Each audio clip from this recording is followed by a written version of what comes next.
আসসালামু আলাইকুম। আমি আজকে আপনাদেরকে একটি মজাদার নাস্তা রেসিপি দেখাবো। দেখুন, হাড় ছাড়া মাংস নিতে হবে। গরুর মাংস, খাসির মাংস, যে কোনো মাংস দিয়ে আপনারা করতে পারেন, তবে গরুর মাংস আর খাসির মাংস দিয়ে অনেক মজা হয় মুরগির থেকে। আমি আপনাদেরকে আজকে বিফ স্টিক বানিয়ে দেখাবো। এই যে ছোটো ছোটো করে গরুর মাংসের পিসগুলো কেটে নিতে হবে। এরপর আদা বাটা, রসুন বাটা 1.5 চামচ করে, জিরার গুঁড়া 1.5 চামচ, পরিমাণ মতো লবণ দিয়ে আমি মাংসের মধ্যে ভালোভাবে মাখিয়ে রেখে দিব রেস্টে 1 ঘন্টার জন্য। অবশ্যই হাড় ছাড়া মাংস নিতে হবে।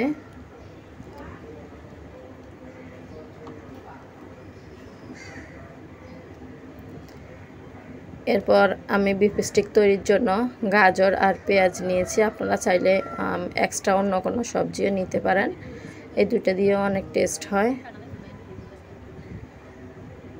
এই যে পেঁয়াজটাকে একটু বড় সাইজের পেঁয়াজ হলে ভালো হয়, 4 ফালিতে কেটে এরপর করতে হবে, এই যে কোয়াগুলো বের করতে হবে।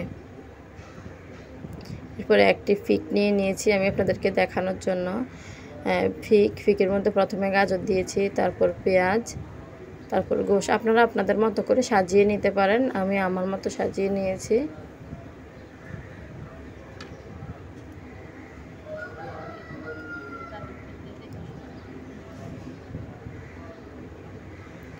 খুবই মজাদার এই নাস্তাটি।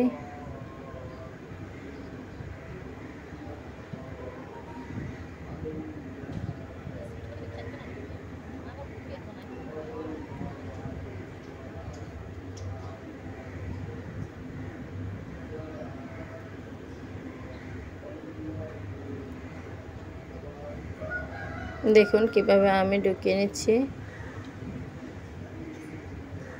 যে আমি এইভাবে সবগুলো বিফ স্টিক বানিয়ে নিয়েছি।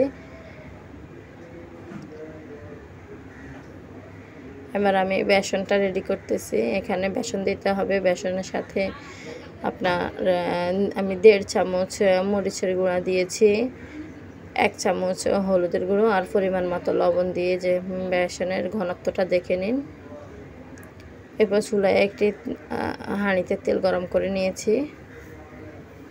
তেলটা একটু ভালোভাবে গরম হয়ে আসলে চুলার তাপ মিডিয়াম টু লোয়ে রেখে আস্তে আস্তে এগুলো ভেজে নিতে হবে, একটু ধৈর্য সহকারে সময় নিয়ে। যেহেতু ভিতরে মাংস দেওয়া হয়েছে, এটা সিদ্ধ হওয়ার একটা ব্যাপার আছে।